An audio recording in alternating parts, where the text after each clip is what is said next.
Good morning, folks. We've got a full house of major news today. Deep space, solar system beneath our feet, and big announcements for the community. Let's begin with our star over at spaceweathernews.com. We're finding a very calm 24 hours despite a feature-laden Earth-facing disk. Dark coronal holes, bright areas that lack proper sunspots, and so solar flaring was absent again as we watched the solar wind stream at Earth stabilize and begin to wane in intensity.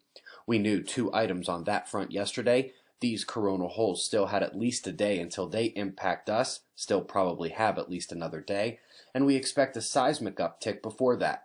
A 6-pointer struck Iran midday yesterday and showed where the infrastructure weakening from last month's 7-pointer was hiding behind the wallpaper.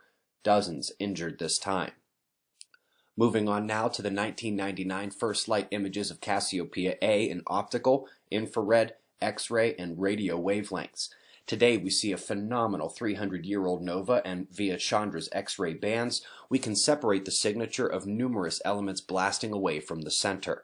The accompanying article seeks to compare elemental distribution in this nova with universal distributions, what you have inside your body, and fortifies the heavy element production hypothesis of nova, while I feel the need to remind everyone that every known element was detected streaming through the solar wind by SOHO back in the 90s.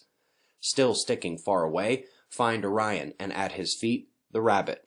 M79 is found within this area and is a tremendously dense region of star-forming space. Much like previous animations of distant clusters, we also get to peek in on the system in a bit of 3 dimensions. Coming closer to home, at Saturn, where the same Langmuir probe that gave us the ion-trapping dust study of hidden electric currents in Enceladus plume has now demonstrated a coupling between the rings and the ionosphere of Saturn, exchanging a flow of ionized gas. Anyone know why that's important on a larger universal scale? Terrific piece out on Bout Ceres. If you've seen their best images, you know it's not just the crater basins that have some of the bright spots, and in fact, they say an actively geologic Ceres is the best explanation for the plethora of bright features seen across the surface. We're coming down now to Earth, where scientists have said the Canary Islands submarine landslides could be 5 times greater than anticipated, and that the largest land movement on Earth, which creates the biggest tsunamis, is caused by underwater volcanism.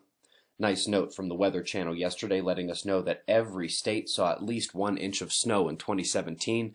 That does not happen every year, with Florida often bucking the 50 for 50 mark. Quick announcement.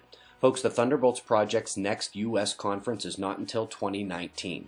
Last weekend they announced a third-party sponsored EU event in England in June, but no American event in 2018.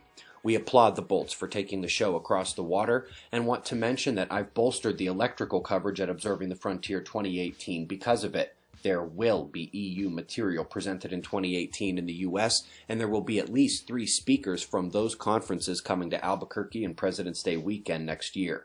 Adding another row of seats to the plan, by the way, gave us 30 extra tickets last night, which means we now have a whopping 33 tickets available. They're going to sell out before the new year. We've got wind maps and shots of our star to close. We greatly appreciate your support, and we'll do this all again tomorrow, right here. But right now, it's 5:45 a.m. in the new Valley of the Sun. Eyes open, no fear. Be safe, everyone.